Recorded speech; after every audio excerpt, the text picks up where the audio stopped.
Now, as many as you know, the legislature began work this week, and Representative Wilson has 4 bills that he has written up for consideration, or 4 bills that have made it to one part. We actually cleared that up just a little bit ago. Now, one of those bills I want to focus on is the Mississippi Achieving a Better Life Experience Act, also known as the ABLE Act.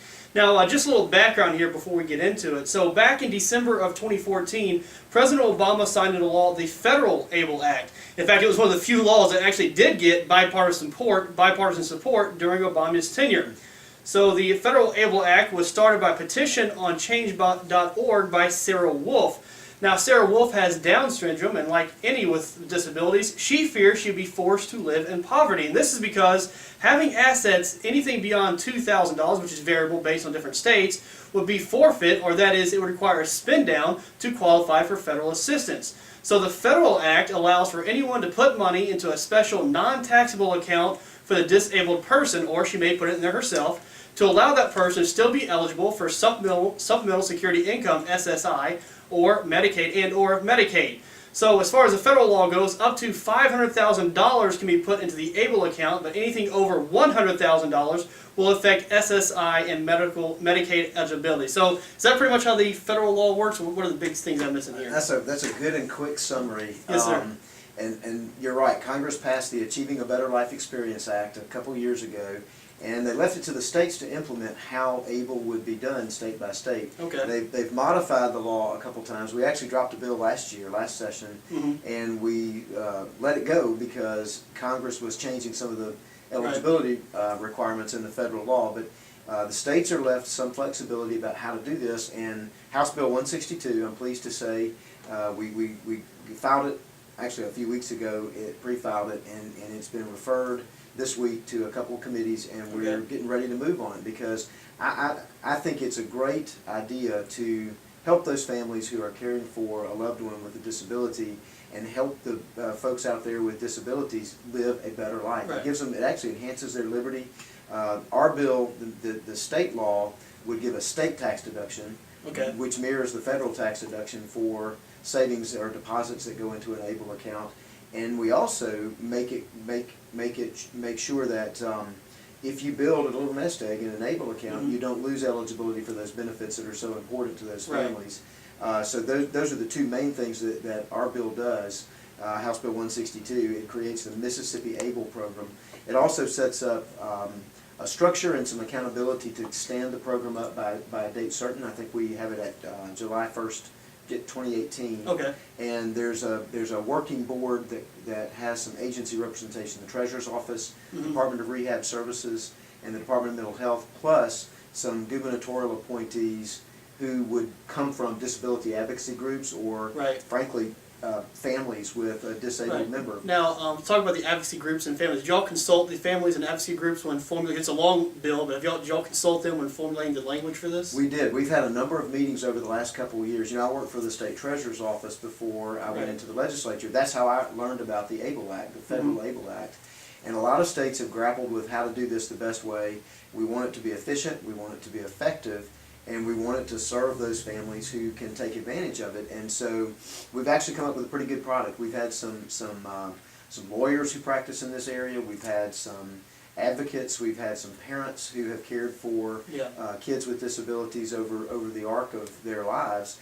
And we've tried to get as much input as we possibly could and worked with folks from the agencies to figure out the best way to do this for Mississippi. And you know, I was talking to Cory Wilson just a little. I've worked on disability legislation before, and I think sometimes the disabled population, people forget about them because you don't really think about that. If you don't have a disabled family member, you don't realize some of the things they have to go through every day, and how important these bills are. Because this, I didn't really recognize this as a problem until I started getting into this the other day. But this is just huge.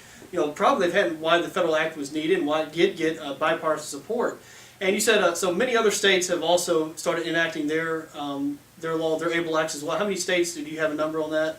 I don't have a number. I do know that when the ABLE Act was first passed through Congress, a lot of states passed enabling legislation, and they didn't necessarily have enough information or maybe do it the right way because there were too many unknowns. So it's actually a good thing that Mississippi has waited. There are about, I think, 4 or 5 states have stood up an ABLE program. Ohio, Tennessee, Nebraska, and Florida come to mind. I know there are other states that are working on their own state programs. Now, I don't know, frankly, if Mississippi will want its own independent program or will want to partner with another state or a group of states. So this legislation allows for that? It does allow for that. Okay. And the Federal Act gives that flexibility to the states as well. So we certainly want to make sure that Mississippians who can take advantage of the Federal ABLE Act can do so, and we want them to know where to go and how to do it as best they can. And so, again, we've spent a lot of time working with a great team of folks. Representative Carolyn Crawford and Representative Ron McNeil are two representatives who have worked with me on it, and Senator Kevin Blackwell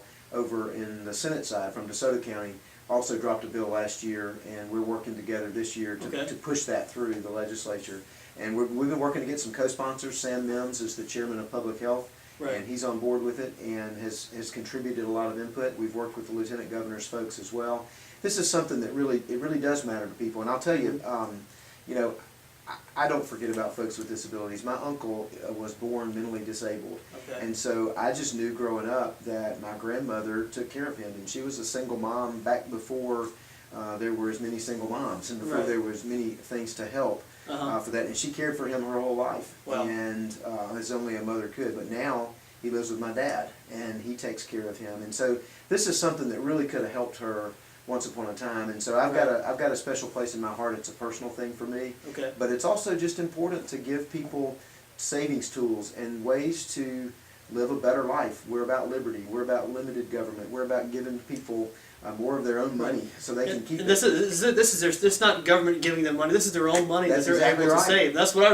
can keep a little bit more of it, but they can also be sure that they're not going to lose the benefits that are so important that they may be getting right now. This is really a bill that is aimed at the middle class and working families, because the very wealthy folks, they may have a trust, or they may be able to go to a lawyer and set something up that may be tailored to their needs. And folks who are among poorer folks are not going to maybe have enough spare money to put a lot of money in an ABLE account. But for those families who are working to raise kids and who are middle class and who are worried about what happens to them maybe when the parents are gone, this is a savings tool that I think can be an important thing for them. So I'm real proud to work on the Miss ABLE bill. I hope that we can push it forward this session and maybe sign it into law. And you just mentioned about how this is benefiting middle class, and we talked a little bit about the show, but the difference between a special needs trust, because a lot of people use these special needs trusts. You can briefly tell us the difference between those. Well, they're more sophisticated. An ABLE account is patterned after the 529 college savings plans. We have the Impact Plan and the Max Plan. People have probably heard of those. They're designed for kids who may go to college one day. You can put money away, and it's tax advantaged.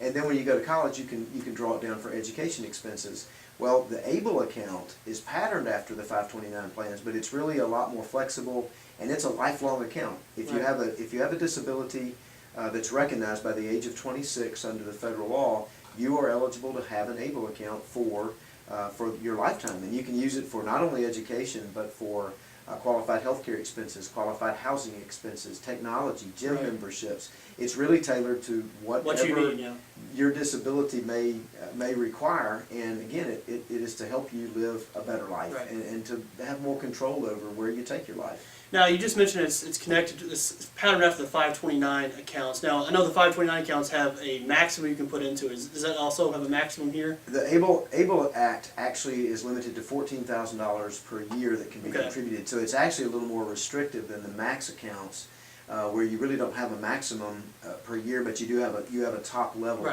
that can be in. And I want to say in Mississippi that's a little over $200,000 total. So there are some limits on ABLE accounts and what can be deposited there. But what our bill would do is give you a tax deduction under state law and make sure those benefits that you're already receiving would be protected, even if you build up a little balance, or if you use an ABLE account to buy some assets that are long-term assets. They're not countable for the purposes of determining your disability eligibility. All right. We're talking here with Representative Cory Wilson. We just got finished talking about the ABLE account. We're going to have to take a break right here. When we get back, we're going to talk a little bit about campaign finance reform.